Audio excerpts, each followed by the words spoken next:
Football player Ronaldo আপোনালোকে সকলোৱে চিনি পায়। ফুটবল প্লেয়াৰ ৰনাল্ডো তেওঁ এখন অল ৰেকৰ্ড কৰি দেখুৱালে ইউটিউব জগতত।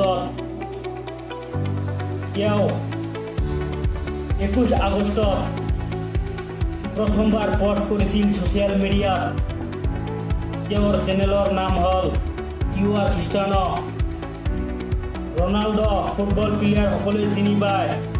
90 মিনিটতে তেওঁ 10 লাখৰ অধিক ছাবস্ক্ৰাইব পাইছে।